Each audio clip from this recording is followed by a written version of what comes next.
அல்லேலூயா. தேவனை நம்ம விடுதலையோடு துதிக்க ஆராதிக்க நன்று இன்னைக்கு கிருபை தந்தார். தொடர்ந்து இப்படி நம்ம ஆராதிக்கும்படியாக நம்ம தேவனை ஜெபிப்போம். ஆண்டவர் தொடர்ந்து நம்ம இன்னும் ஆவியோடு உண்மையோடு அவரை தொழுது கொள்ள ஆராதிக்க அவர் நமக்கு கற்றுக் கொடுக்கும்படியாக அதனால் கூட இந்த தெய்வ செய்திக்கு நம்ம ஆயத்தப்படுத்தும். நம்ம ஜெபிப்போம். பிதாவே, நாங்கள் நமக்கு நன்றி செலுத்துகிறோம். ஆண்டவரே, இங்கே 2-3 பேரும் நாமத்திலே கூடும்போது எங்கள் மத்தியில் நீ இருக்கிறீர். இந்த சமூகம் எங்களோடு இருக்கிறது. இதோ இந்த சபை ஆண்டவரே, நீர் உமக்கு சொந்தமான சபை. இது இயேசு கிறிஸ்துவின் சபை, உம்முடைய குமாரனுடைய சபை. இயேசு கிறிஸ்து இந்த சபையின் தலைவராக இருக்கிறீர். ஆண்டவரே, இந்த சபையின் தலைவராக நீர் இருந்து எங்களை எல்லாவற்றையும் நீர் கற்றுக் கொடுத்து நடத்துகிறவராக இருக்கிறார். இதோ ஆண்டவரே, நாங்கள் உம்முடைய சட்டையின் கீழே உம்முடைய பிரசன்னத்துக்குள்ளே இன்றைக்கு வந்திருக்கிறோம். நீர் எங்களுக்கு கற்றுக் கொடுத்து போதித்து நடத்துகிற காரியத்துக்காக மக்கள் நன்றி செலுத்துகிறோம். ஆவியானவரே, எங்களுக்கு ஏற்ற வசனத்தை எங்களோடு பேசும், என் மூலியமாக பேசும், எனக்கு பேசும், எங்களோடு பேசும். கர்த்தர் ஆவியாக இருக்கிறீர். ஆவியானவர் எங்கேயோ விடுதலை என்று சொன்னது போல எங்கள் மத்தியிலே ஆவியானவர் இருந்து எங்களுக்கு வேண்டிய சத்தியத்தை கொடுத்து அந்த சத்தியம் எங்களுக்கு விடுதலையாகட்டும். எல்லா விதமான காரியத்தில் இருந்தும் விடுதலை உண்டாகட்டும், சுகம் உண்டாகட்டும். எல்லாவிற்குரிய கண்களை திறந்தருளும். உம்முடைய ரகசியங்களும் உடைய சத்தியங்களை பார்க்குவதற்கு இயேசுவின் நாமத்தில் பிதாவே, ஆமென். நீ பேச போகிற செய்தி எனக்கு 3 வாரமாக என் இருதயத்தில் ஒரு காரியமாக இருந்தது. அதனால் ரொம்ப படித்தேன். ஆனால் எப்படி எழுதுறதுன்னு தெரில. ஆனால் இருதயத்தில் உள்ள காரியத்தை நான் உங்களோடு நான் பேச விரும்புகிறேன். அதுக்காக நான் படிக்கும்படியாக மார்க் எழுதின சுவிசேஷம் 11ஆம் அதிகாரம் வசனம் 15-19 நாம் வாசிக்கலாம். மார்க் எழுதின சுவிசேஷம் 11ஆம் அதிகாரம் வசனம் 15-19. அவர்கள் எருசலேமுக்கு வந்தார்கள். இயேசு தேவாலயத்தில் பிரவேசித்து ஆலயத்தில் விற்கிறவர்களையும் கொள்ளுகிறவர்களையும் துரத்திவிட்டு காசுக்காரருடைய பலகைகளையும் புறா விற்கிறவர்களுடைய ஆசனங்களையும் கவிழ்த்து, ஒருவனும் தேவாலயத்தின் வழியாக யாதொரு பட்டயத்தையும் கொண்டு போக விடாமல், என்னுடைய வீடு எல்லா ஜனங்களுக்கும் ஜெப வீடு எனப்படும் என்று எழுதியிருக்கவில்லையா? நீங்களோ அதை கள்ளர் குகையாக்கினீர்கள் என்று அவர்களுக்கு சொல்லி உபதேசித்தார். இங்கே நம்மளுக்கு தெரிந்த ஒரு காரியம், இந்த சம்பவம் ஒரு வாட்டி மட்டும் நடக்கல. இது வேத பண்டிகை, இது 2 வாட்டி நடந்தது என்று சொல்கிறார்கள். இயேசு கிறிஸ்து அவர் ஊழியத்தை ஆரம்பித்த பின்பு யோவான் புஸ்தகம் 2ஆம் அதிகாரத்திலே பார்ப்போம் என்றால், அவர் சபையில் அந்த ஆலயத்தில் போய் ஆலயத்தை சுத்தம் பண்ணி அந்த ஆலயத்தின் காரியத்தை சரி செய்தார். மீண்டுமாக அவர் சிலுவைக்கு போகாத முன்பு மீண்டுமாக ஆலயத்தில் போய் இந்த காரியத்தை சரி செய்தார். அந்த தேவனுடைய பார்வையிலே அந்த தேவ ஆலயம் எப்படி இருக்க வேண்டும், எப்படி அது செயல்பட வேண்டும் என்று அங்கு தேவன் அறிந்திருந்ததினாலே அந்த தேவகுமாரன் அந்த இடத்துல ஒரு சுத்திகரிப்பை அங்கே கொண்டு வந்தார். இந்த காரியத்தை பார்க்கும்போது இது ஒரு 3 வாரம் முன்பாக எனக்கு இந்த காரியங்கள் பேசப்பட்டது. எனக்குள்ள இந்த காரியங்கள் பேசும்படியாக தோணப்பட்டேன். ஆனால் அதே நேரத்தில் பார்க்கும்போது முன்பாக நடந்ததாக எனக்கு தெரியவில்லை. அமெரிக்காவில் பெரிய சபை, அந்த பெரிய சபையில் ஒரு தவறான காரியங்கள் நடந்தது. ஆனால் அந்த காரியத்தை சுற்றி இது அங்கே சரி செய்யப்படாதனாலே அந்த காரியங்கள் வெளியே வந்து அநேக காரியங்கள் உலகம் பார்க்கும்படியாக செய்தது. அந்த சபைக்குள்ளே ஒரு சுத்திகரிப்பு, மீண்டுமாக சரிப்படுத்த வேண்டிய காரியத்தை சரிப்படுத்தும்படியாக, எந்த இடத்துல சரியாக இருக்க வேண்டுமோ அந்த இடத்துல சரி செய்யும்படியாக இந்த சபைக்குள்ளே ஏற்பட்டது. பிரபலமான சபை, உலகத்துக்கு தெரிந்த சபை. ஆனால் இந்த சபையில் இந்த காரியங்கள் நடக்கிறது என்றால் ஆண்டவர் சபையை சீர்படுத்துகிறார். அப்போ இந்த சம்பவம் எனக்கு வந்த இருத்தில் வந்த செய்தியும் இந்த காரியத்தை பார்க்கும்போது எனக்கு ஒரு கன்ஃபர்மேஷன், ஓகே, ஆண்டவர் ஏதோ செய்ய வருகிறார். வேறு எங்கே செய்கிறாரோ தெரியல, குளோபல் ஹவுஸில் ஆண்டவர் செய்யட்டும் என்று ஒரு இருதயத்தில் கொள்ள வந்தது. அது கடந்த பின்பு பார்ப்போம் என்றால் எப்ஸ்டீன் ஃபைல் கேள்விப்பட்டிருப்பீங்கன்னு நினைக்கிறேன். இதுவும் 2019 காரியம். ஆனால் இந்த வருஷம் 30 ஜனவரி 31 இந்த ஒரு ஃபைல் நடந்த ஒரு காரியத்தை, சம்பவத்தை டிபார்ட்மெண்ட் ஆஃப் ஜஸ்டிஸ் அமெரிக்கா வெளியாக்குறாங்க. ஆக உலகத்தில் மறைந்து கடந்த காரியங்கள் எல்லாம், பெரிய பெரிய தலைவர்கள் செய்த காரியங்கள் எல்லாம் இப்போ வெளியரங்கமாக வெளிப்படுத்தப்படுகிறது.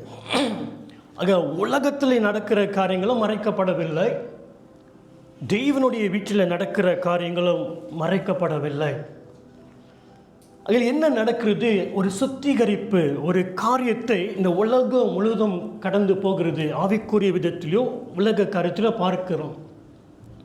அதில் ஆண்டவராகிய இயேசு மீண்டுமாக இந்த உலகத்தில் அவர் ஒரு ராஜ்யத்தை ஸ்தாபிக்க வேண்டும் என்றார், அவருடைய சித்தத்தை செய்ய வேண்டும் என்றால், அவருடைய தீர்மானத்தின்படி காரியத்தை செய்ய வேண்டும் என்றால், மீண்டுமாக அவர் என்ன செய்ய வேண்டும்? அவருடைய திருச்சபை மூலமாக, அவருடைய சரீரமாகிய உங்களையும் எண்ணியும் கொண்டு அவருடைய ராஜ்யத்தை மீண்டுமாக அவர் செயல்பட வேண்டும், ஸ்தாபிக்கப்பட வேண்டும். அப்படி செய்ய வேண்டும் என்றால் ஒழுங்கின்மான காரியத்தை மீண்டுமாக அவர் என்ன செய்ய வேண்டும்? சரி செய்ய வேண்டும். அதாவது திருச்சபையாகிய உங்களையும் எண்ணியும், இந்த செய்தி மித்த சபைக்கு ஆண்டு சேரத்திலான இந்த குளோபல் ஹவுஸ் சபைக்கு என்று நான் எடுத்துக்கொள்கிறேன். கிறிஸ்துவின் சரீரமாக இருக்கிற உங்களையும் எண்ணியும் அவர் என்ன செய்ய வேண்டும்? மீண்டுமாக சரி செய்து நாம் செயல்பட வேண்டிய இடத்துல செயல்பட காரியத்தை நாம் சரியாக நீற்றியாக செயல்படுகிற ஜனங்களாக நாம் மாற வேண்டும். அங்கே அந்த காரியத்தின்படி பார்க்கும் பொழுது இவங்க தேவனுடைய ஆலயம் எப்படி இருக்க வேண்டும் என்று அவங்க அறிவில்லாததினாலே, அந்த புரிந்து கொள்கிறது இல்லாதனாலே அவங்க விரும்புகிற காரியத்தை அங்கே செஞ்சாங்க.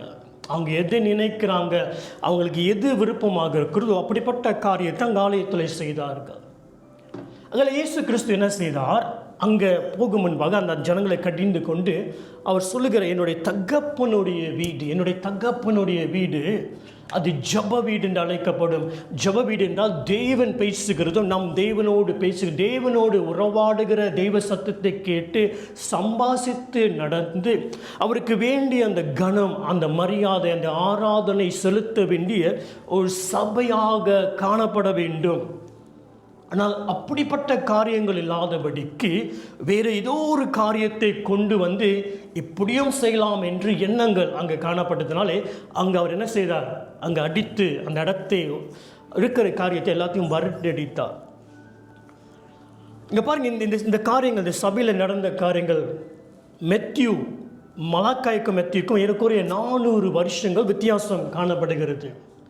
இந்த 400 வருஷம் மலாக்காய்க்கு வரும் பொழுது அங்கே ஆண்டவர் சொன்ன ஒரு காரியங்கள், அங்கே சபையானது, அந்த ஆலயமானது அவருக்கு செலுத்த வேண்டிய சரியான கனத்தை செலுத்தவில்லை. அவர் தெய்வன், அவர் ஆண்டவர் தகப்பன், அவர் ராஜா. ஆனால் இப்படி அழைக்கிறார்கள், ஆனால் செலுத்த வேண்டிய அந்த கனம், அந்த உண்மையான அந்த மரியாதை, அந்த ஆட்டிடியூட்ஸ் அங்கே இல்லை. அவர் கடிந்து கொண்டார். 1ஆம் அதிகாரத்தில் 2ஆம் அதிகாரத்தில் 400 வருஷம் சென்று முன்பாக இயேசு கிறிஸ்து பூமிக்கு வரும்போது திருமீண்டுமாக சபை என்ன செய்கிறார்? அவர் சீர்படுத்துகிறார். இன்றைக்கு சபை சொல்லும்போது நீங்களும் நானும் சபையாக இருக்கிறோம். ஆனால் திருச்சபை வரும்போது ஒரு சபையாக இருக்கிற நீங்களும் நானும் சில பேர் அந்த சரியான காரியத்தை செய்கிறோம். ஆனால் அநேக பேர் என்ன செய்கிறோம் என்றால், தேவன் செய்ய வேண்டிய காரியத்தை நாம் செய்யாதபடிக்கு நம்ம தாமதித்து நமக்கு பிடித்த காரியத்தின்படி நம்ம வாழ்ந்து கொண்டு இருக்கிறோம். ஆனால் நேரங்களை பார்ப்போம் என்றால் அப்படி வாழக்கூடிய நேரத்தில் நம்ம இல்லை. ஆண்டவர் சில காரியத்தை செய்ய இருக்கிறார். அவர் செய்ய வேண்டும் என்றால் அந்த காரியத்தில் அவரோடு இணைந்து செயல்பட வேண்டும். ஆனால் நமக்கு பிரியமானதை நம்ம எண்ணுகிற காரியம், சிந்தனைக்கு வருகிற காரியத்தை போல நம்ம வாழ்ந்ததை போல நம் வாழ்ந்து கொண்டு இருக்கிறோம். ஆனால் ஆண்டவருக்கு அந்த நோக்கம் இல்லை. ஏன்னா இந்த வருஷம் தொடங்கி என்ன நடக்க போகுது தெரியல. ஆனால் ஆண்டவர் இந்த பூமியில் காரியத்தை நடக்க போகிற காரியத்தை அறிந்திருக்கிறார். ஆனால் அந்த காரியத்தை செயல்பட வேண்டும் என்றால் அதுக்கு முன்பாக திருச்சபையானது என்ன செய்ய வேண்டும்? எழும்ப வேண்டும். ஒரு இடத்துக்கு வந்து இந்த இருளான ராஜ்யத்துக்கு விரோதமாக செயல்படுவதற்கு திருச்சபை அந்த காரியத்துக்கு வர வேண்டும். ஆனால் திருச்சபையான ஜனங்கள் நம்ம அந்த இடத்துக்கு இருக்கிறோமா? அப்படி இல்லை என்றால் நம்ம என்ன செய்ய வேண்டும்? ஆண்டவருடைய சத்தத்துக்கு நம்ம செவி சாய்க்கிற ஜனங்களாக மாற வேண்டும். பாருங்கள், இயேசு கிறிஸ்து வெளிப்படுத்தல் புஸ்தகத்தில் வரும்போது ஒவ்வொரு சபையும் அவர் பார்க்கிறார். நீ நல்லா இருக்கிறாய், ஆனால் இந்த இடத்துல குறை இருக்குது. நீ நல்லா இருக்கிறாய், இந்த இடத்துல குறை இருக்கிறது. எல்லாவற்றையும் ஒவ்வொரு சபைக்கும் சொல்கிற காரியம் என்ன என்றால், ஆவியானவர் சபைக்கு சொல்கிறதை காதுள்ளவன் கேட்க கடவான் என்று தான் ஒவ்வொரு காரியத்தையும் சொல்கிறார். அதாவது திருச்சபையில் இருக்கிற நீங்களும் நானும் பரிசுத்த ஆவியானவர் நமக்கு என்ன சொல்கிறார், அவர் சரீரமாக இருக்கிற, அவரோட சரீரத்தில் ஒரு அங்கமாக இருக்கிற நான் அந்த அங்கமாக செயல்பட வேண்டுமே. அகில் ஆவியானவர் எனக்கு என்ன சொல்கிறார் என்று இந்த கேள்வியோடு நம்ம எழும்ப வேண்டும். இயேசு கிறிஸ்து அந்த ஆலயத்தை சுத்தம் பண்ணும் முன்பாக அங்கே இருக்கிற எல்லா கண்டிஷனையும் பார்த்த பின்பு நம்மளுக்கு தெரியும் அவர் என்ன செய்தார். சவுக்கு மாதிரி செஞ்சார். ஓகே, எதையோ 3 காட்ஸ் எடுத்து, காட்ஸ் என்ன சொல்லுவாங்க, கயிறு. ஓகே, கயிறு எடுத்து அவர் ஒரு சவுக்கு இது போல் அந்த கயிறு என்ன செய்கிறாரு, அது அங்கே சரி செய்கிறார். ஒரு காரியத்தை அங்கே உருவாக்கின பின்பு அங்கே இருக்கிற ஆடு விற்கிறவர்கள் இப்படிப்பட்ட காரியத்தை என்ன செய்கிறாங்க, அடித்து வரட்டுறார்கள், ஓடி போகும்படியாக செய்கிறார்கள். இந்த காரியம் என்ன சொல்கிறது என்றால், ஆண்டவர் அங்கு ஒரு சீர்திருத்தத்தை கொண்டு வருகிறார். இப்படிப்பட்ட காரியங்கள், ஒரு டிசிப்ளின், ஒரு காரியத்தை கொண்டு வருகிறார். வேதம் சொல்கிறது, பிரம்பை பகைக்கிறவன் பிள்ளையை வெறுக்கிறான் என்று. இந்த பிரம்பை பகைக்கிறவன் என்று சொல்லும் பொழுது என்ன நடக்குது என்றால், பிள்ளையை நம்ம டிசிப்ளின் பண்ணுவதற்கு நம்ம அந்த ரோத்தாம் பாய்க்க வேண்டும். அதை பார்க்காதவற்றால் அந்த பிள்ளையை நம்ம என்ன செய்கிறோம், நம்ம நேசிக்கவில்லை. அது எப்படி வேணுமானும் கெட்டுப்போ என்று விட்டுவிடுகிற ஒரு காரியமாக நடக்கிறது. அதில் ஆண்டவர் இயேசு கிறிஸ்து அவர் அந்த இடத்துல எப்படி வேணுமா நீங்கள் செய்யுங்க, விட்டு விடாதபடிக்கு இப்படி தான் செய்ய வேண்டும் என்று ஆண்டவர் விரும்புகிறார் என்று சொல்லி அங்கே என்ன செய்கிறார், ஒரு டிசிப்ளின், ஒரு காரியத்தை கொண்டு வருகிறார். வாசிக்கலாமா? ப்ரோவர்ப்ஸ் 22:15, நீதிமொழி 22:15.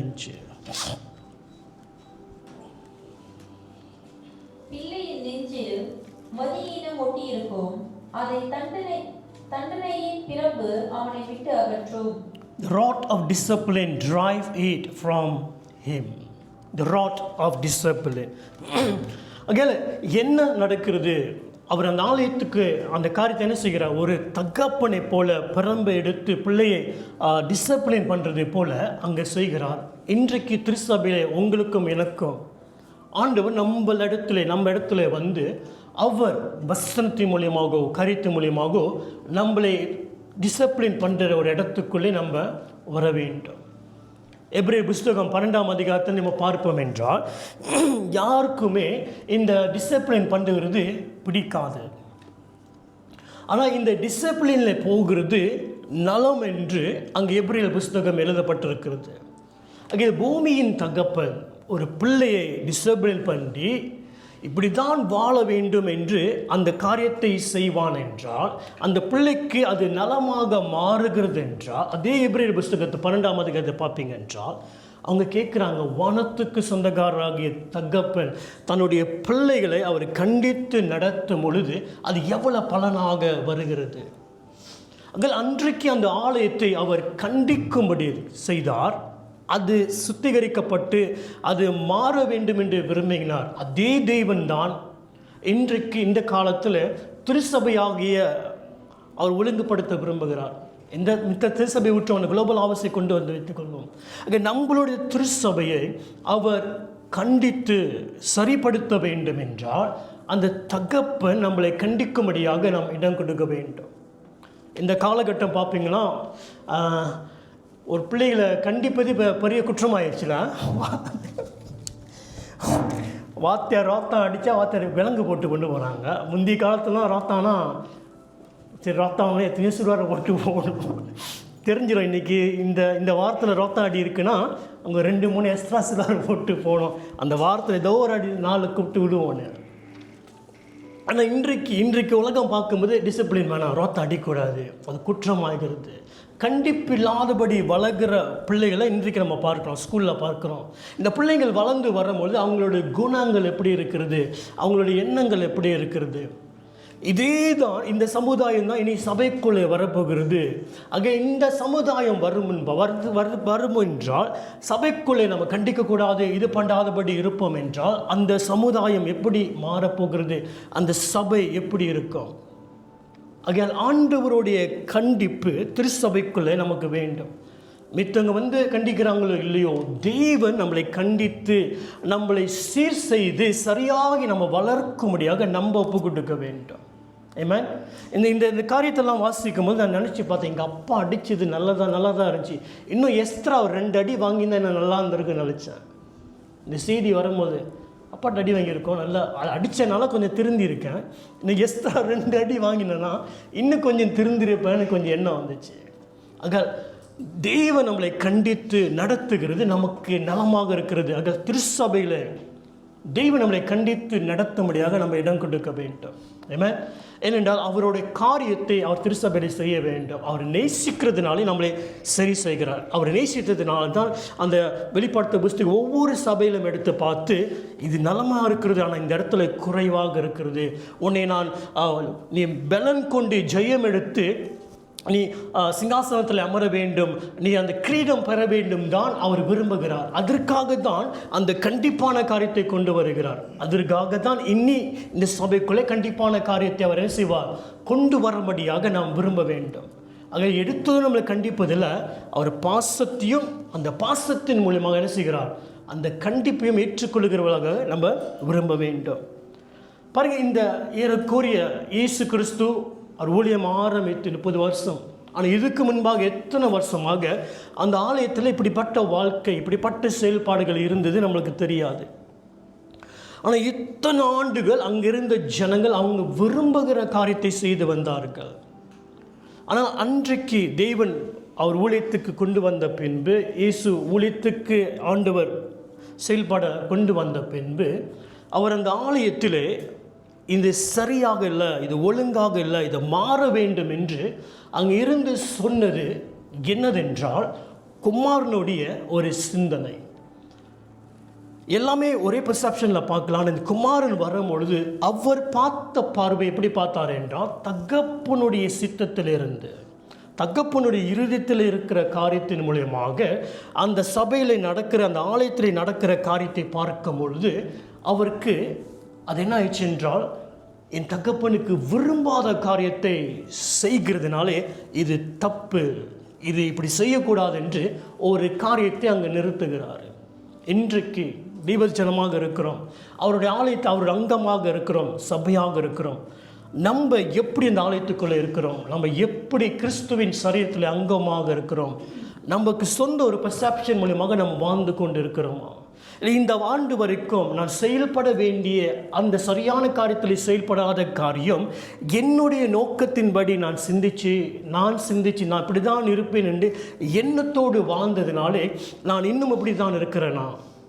இதை மாற வேண்டும் என்றால் குமாரன் சிந்திக்கிற காரியத்தின்படி நான் சிந்திக்கும் பொழுது நான் எங்கே செயல்பட வேண்டும், எப்போ செயல்பட வேண்டும், இந்த நேரத்தில் என்ன காரியத்தை நான் செய்ய வேண்டும் என்று அந்த குமாரனுடைய சிந்தனை எனக்கு என்ன செய்கிறது, எனக்கு சரியான ஒரு டைரக்ஷனை கொண்டு வருகிறது. அதான் வேதம் சொல்கிறது, கிறிஸ்துவோடைய சிந்தனையும் உங்களுக்கு இருக்க கடவுதென்று.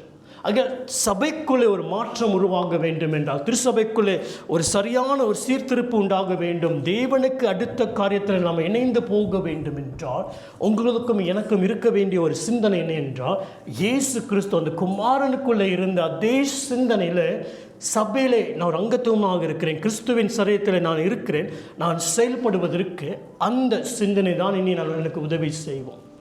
ஆமென். ஆக இந்த கிறிஸ்துவுடைய சிந்தனைக்கு விரோதமாக எழும்புகிற சிந்தனைகளை நீங்களும் நான் என்ன செய்ய வேண்டும், அதை பிடித்து அவருக்கு கீழ்ப்படிக்கும்படியாக நாம் சிறைப்பிடிக்க வேண்டும். அல்லேலூயா. ஆமென். ஏனென்றால் வருஷங்கள் கடந்து போகிறது, அவருடைய நேரங்களும் கிட்டி நெருங்கிறது. மீண்டும் இந்த உலகம் எப்படி காணப்போவது தெரியவில்லை. ஆனால் அந்த உலகத்துக்கு ஏற்றப்போல் நம்ம எழுந்து தேவனுடைய காரியத்தை செய்ய வேண்டும் என்றால் அவருடைய கண்கள் நம்ம மேலே காணப்பட்டு காரியத்தை சொல்லுகிறார் ஆயத்தப்படும்படியாக. ஆமென். பாருங்கள், இந்த இயேசு கிறிஸ்து என்னுடைய வீடு ஜப வீடு என்று அழைக்கப்படும், நீங்களோ அது கல்லரின் குகையாக மாற்றினர்கள். எங்கே கோட் பண்ணுறார்கள் என்றால் ஜெரமியா 7ஆம் அதிகாரம். திருப்பிக்கொள்ளும் ஜெரமியா 7ஆம் அதிகாரம்.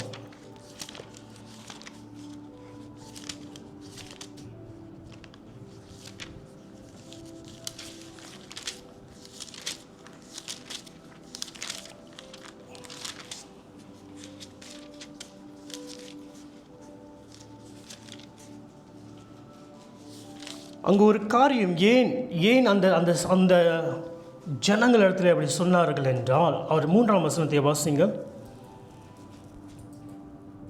இஸ்ரவேலின் தேவனாகிய சேனைகளின் கர்த்தர் சொல்லுகிறார், உங்கள் வழிகளையும் உங்கள் கிரியைகளையும் சீர்படுத்துங்கள். போதுமா? அவர் சொல்லுகிற ஒரு காரியம், உங்களுடைய வழிகளையும் உங்களுடைய கிரியைகளையும் நீங்கள் சீர்படுத்துங்க. தேவனுடைய வீட்டில் வைத்திருக்கிறார், அவருடைய சரீரமாக வைத்திருக்கிறார். கிறிஸ்துவின் சரீரத்தில் நம்ம ஒரு அங்கமாக இருக்கிறோம். ஆனால் அதை செயல்படும் முன்பாக நம்மளுடைய வழிகளையும் நம்மளுடைய செயல்களும் அவர் சீர்படுத்த சொல்கிறார். ஏன் இப்படி நடந்தது என்றால்,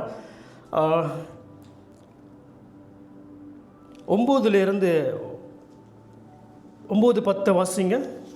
நீங்கள் திருடி, கொலை செய்து, விபச்சாரம் பண்ணி, பொய்யானையிட்டு, பாகாலுக்கு தூபம் கட்டி, நீங்கள் அறியாத அந்நிய தேவர்களை பின்பற்றி, பிற்பாடு வந்து என் நாமம் தரிக்கப்பட்ட இந்த ஆலயத்திலே எனக்கு முன்பாக நின்று இந்த அருவருப்புள்ளவைகள் எல்லாம் செய்வதற்காக விடுதலை பெற்றீர்கள் என்று சொல்வீர்களோ? போதும். அங்கே கேட்குற நீங்கள் இப்போ என்ன செய்கிறாரு என்ற ஆலயத்துக்கு வரும் முன்பாக வெளியே எப்படி வேணுமா வாழ்ந்து கொண்டு, எப்படி வேணுமான வாழ்க்கை வாழ்ந்த பின்பு அதுக்கு அடுத்து தேவனுடைய வீட்டிலே தேவனுடைய சரீரத்தை தேவனிடத்தில் வந்து நம்ம இதெல்லாம் செஞ்சோம் என்று இப்படி தான் வாழ்வேன் என்று எண்ணமா? அதுக்கு பிறகு தான் 11 வாசிங்க. என் நாமம் தரிக்கப்பட்ட இந்த ஆலயம் உங்கள் பார்வைக்கு கள்ளர் குகையாய் இருக்கிறதோ? இதோ நானும் இதை கண்டேன் என்று கர்த்தர் சொல்லுகிறார். பாருங்க, இப்படிலாம் வாழ்ந்து அந்த ஜனங்கள் தான் சொல்லுகிறாரு, நீ இப்படிலாம் வாழ்கிறிய, என்னுடைய வீடு கல்லருடைய குகையாக இருக்கிறதா? அப்போ நீ எப்படி வேணுமான நினைத்து வாழலாம், வாழ்ந்த பின்பு என்னுடைய வீட்டில் வந்து எப்படி இருப்பியா என்று ஒரு கேள்வியில் தான் அங்கே ஜெரமியா புஸ்தகத்தில் எழுதுகிறார். இங்கே இயேசு கிறிஸ்து அதே காரியத்தை தான் கொண்டு வருகிறார். அப்போ என்ன செய்கிறார்? இயேசு கிறிஸ்து தன்னுடைய தகப்பனுடைய வீடு என்ன செய்கிறார்? சீர்படுத்துகிறார். இன்றைக்கு இந்த குளோபல் ஹார்வெஸ்ட் இந்த சபையின் தலைவர் இயேசு கிறிஸ்து, அவருடைய சபையாக நாம் இருக்கிறோம். அவர் நம்மளை சீர்படுத்துகிறவராக இருக்கிறார். அந்த காலத்துக்குள்ளே நாம் வருகிறோம். அவர் சீர்படுத்தும் முன்பாக ஒரு கேள்வி என்னென்றால், நம்ம உலக வெளியே எப்படி வேணுமான நம்ம வாழ்ந்து விட்டு இங்கே வந்து இப்படி தான் நம்ம இருக்கிறோம் என்று நம்ம காட்ட முடியாது. நம்ம வாழ்க்கையின் காரியத்தை நம்மளோட வழிகளையும் நம்ம செயல்களையும் நம்ம ஆராய்ந்து பார்த்து நம்ம மாற வேண்டும். எதற்காக மாற வேண்டும் என்றால், எனக்குடைய நேரம் வந்துவிட்டது நான் செயல்படுவதற்கு. அந்த சரீரத்தில் அங்கமாக இருக்கிற நான் செயல்படுகிற நேரத்தில் வந்துவிட்டது. என்னுடைய குணங்கள் காரியத்தை எல்லாம் நான் மாற்ற வேண்டும். நான் என்ன செய்ய வேண்டும்? அந்த ஆலயத்திலே அந்த ஜெப வீட்டில் இடத்துல நான் அவரோடு பேச வேண்டும், நடக்க வேண்டும்.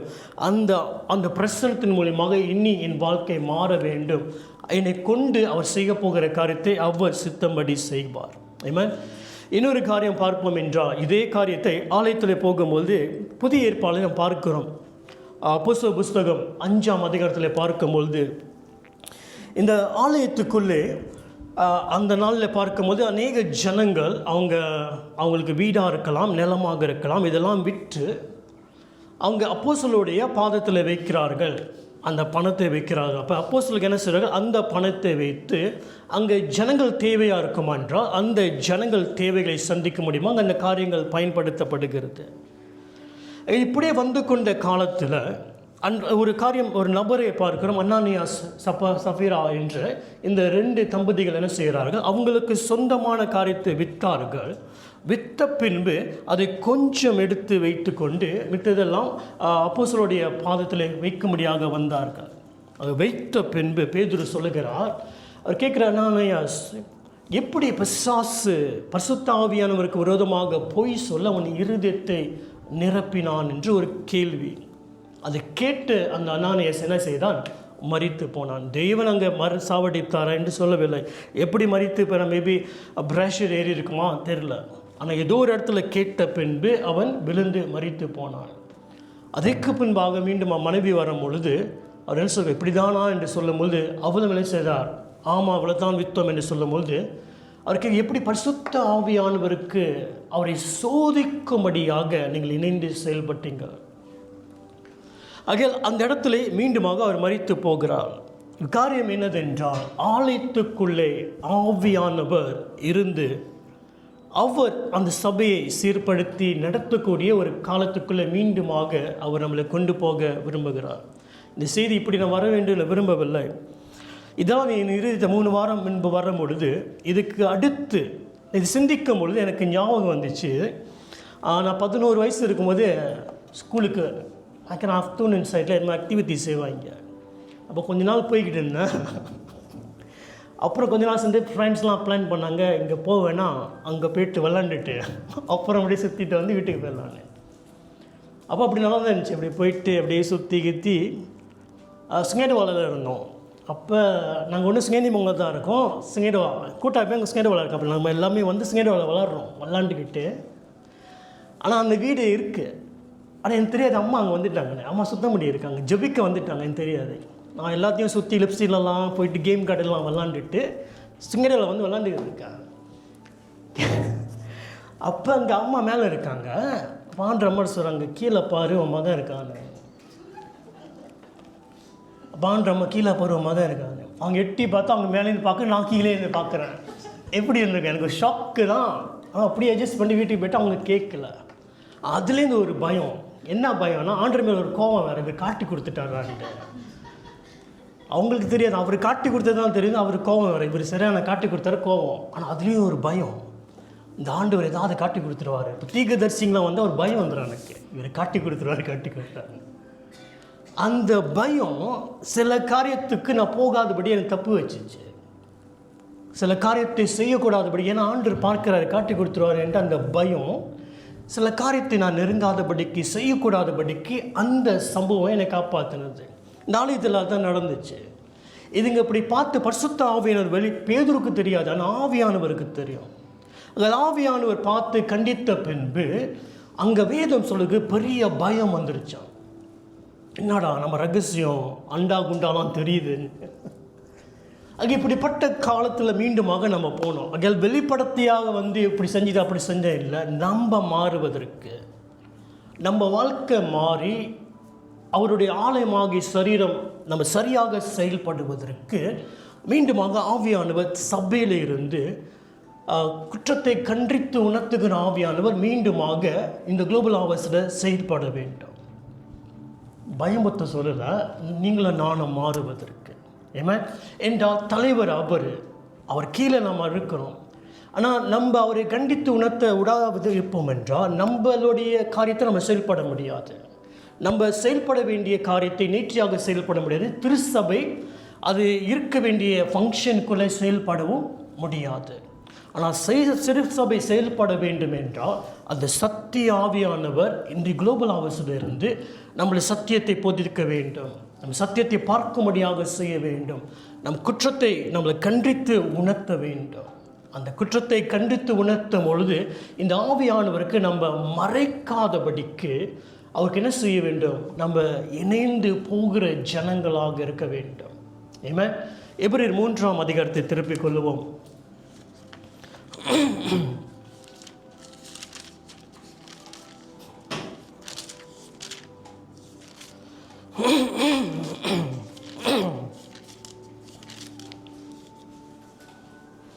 இந்த எபிரேயர் 3ஆம் அதிகாரத்தில் பார்ப்போம் என்றால், இங்கே 2 நபரை குறித்து பேசுகிறது. ஒன்று இயேசு கிறிஸ்துவை குறித்து பேசுகிறது, 2வது மோசேயை குறித்து பேசுகிறது.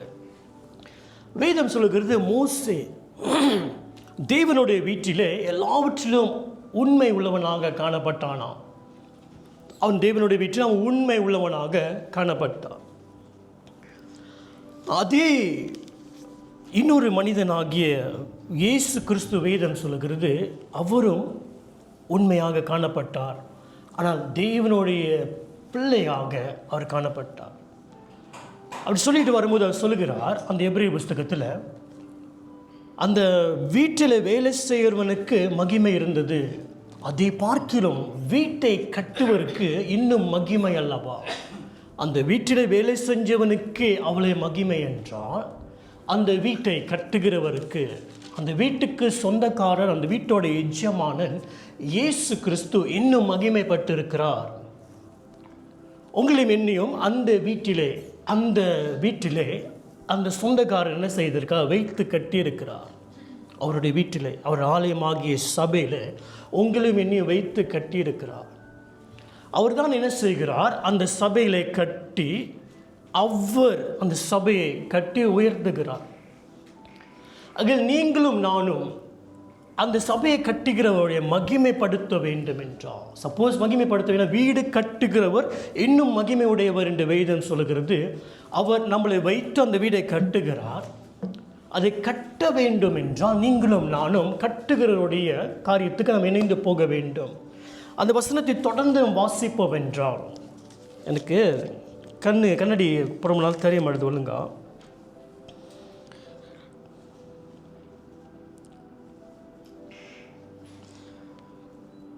Today if you hear the voice of the Lord, you shall not harden your heart. எங்கே போட்டிருக்க? 7 பசிங்க. ஆகையால் பரிசுத்த ஆவியானவர் சொல்லுகிறபடியே இன்று அவருடைய சத்தத்தை கேட்பீர்களானால், வனாந்தரத்தில் கோபமூட்டின போதும் சோதனை நாளிலும் நடந்தது போல உங்கள் இருதயங்களை கடினப்படுத்தாதிருங்கள். ஆமென். பாருங்க, அவர் சபையை கட்டுகிறார் என்று சொல்லி, கட்டுகிறவர் இன்னும் மகிமை உடையவர் என்று சொல்லி அங்கே சொல்லுகிறார், இன்றைக்கு ஆவியானவர் சத்தத்தை கேட்பீங்க என்றால் உன் இருதயத்தை கடினப்படுத்தாதிருக்க. அன்றைக்கு அப்போஸ்தலருடைய சபையில் அப்போஸ்தலர் இருக்கும் பொழுது ஆவியானவர் சொல்லி அனானியா சப்பராவை கடிந்து கொண்டார்கள். இதே இயேசு கிறிஸ்து யோவான் இடத்துல வரும்பொழுது ஒவ்வொரு சபை இடத்திலும் சொல்லி அவர் என்ன முடிக்கிறார் என்றால், ஆவியானவர் சபைக்கு சொல்லுகிறதை காது உள்ளவன் கேட்க கடவான். ஆகிய இந்த குளோபல் அவர் சபையில் கட்டப்பட வேண்டும், அது அவருடைய சித்தம். அதை கட்டுவது உங்களையும் என்னையும் வைத்து அவர் செய்யும்படியாக சித்தம் கொண்டிருக்க. ஏனென்றால் இந்த சபையில் அவர் இணைத்து வைத்திருக்கிறார். அதை செயல்பட வேண்டும் என்றால் நீங்களும் நானும் ஆவியானவர் பேசும் பொழுது அந்த சத்தத்துக்கு நாம் என்ன செய்ய வேண்டும்? செவி சாய்க்க வேண்டும். ஆவியானவர் சொல்லுகிற காரியத்தை நாம் கேட்போம் என்றால், அதன்படி நாம் நடப்போம் என்றால், இனி வரப்போகிற ஒரு காலத்துக்குள்ளே போகும் முன்பாக போவதற்கு இந்த குளோபல் அவர் சபை அது ஆயத்தமாகப்படுகிறது. இந்த குளோபல் சபை கட்டப்பட்டு ஆயத்தமாக இருக்கும் பொழுது எப்படி தான் பிசாசு ஏற்று நின்றாலும் அவர் கட்டுகிற சபையை பாதாள வாசல் மேற்கொள்ளாதபடிக்கு நம்ம இனி வரப்போகிற காலத்துக்கு நின்று தேவனுடைய காரியத்தை செய்ய முடியும். அல்லேலூயா. ஏன்னா அந்த காரியத்துக்கு தான் நம்மளை அவர் கொண்டு போய் கொண்டிருக்கிறார். எப்படி இஸ்ரவேல் ஜனங்க எகிப்திலிருந்து அவர் கொண்டு வந்து கானான் தேசத்துக்குள்ளே கொண்டு போக வேண்டும். ஆனால் இந்த இஸ்ரவேல் ஜனங்க செய்த ஒரு காரியம் என்ன என்றால் சோதித்தார்கள். எப்படி அந்த அனானியா மனைவியை பார்த்து கேட்டால், எப்படி 2 பேரும் ஆவியானவரை சோதிக்கும்படியாக எழும்பினீங்க? ஆகிய நம்ம ஆவியானவரை சோதிக்கும்படியாக எழும்பக்கூடாது. எப்படி என்றால் நம்ம சுய சிந்தனை, இப்படி தான் நான் வாழுவேன், இப்படி தான் நான் இருப்பேன் என்றால் ஆவியானவருக்கு விரோதமாக இருக்கிறேன். ஆனால் திருச்சபைக்குள்ளே நான் இருக்கிறேன், இப்படி இருப்பேன் என்றால் நான் அவருக்கு சத்துருவாக மாறுகிறேன். செயல்பட முடியாது. அதை அவர் விரும்பவில்லை. அவர் என்ன சொல்கிறார்? இணைந்து சபையை கட்டி உருவாக்கி இந்த சபை பிரகாசிக்கும்படியாக விரும்புகிறார். அப்படி விரும்ப வேண்டும் என்றால் அந்த சபையை கட்டுகிறவர் நம்மளை வைத்து கட்டுகிறார். எப்படி கட்டுகிறார்? அவர் வசனத்தை வைத்து. ஆவியானவர் சபைக்கு சொல்கிறதை காதுள்ளவன் கேட்க கடவான்.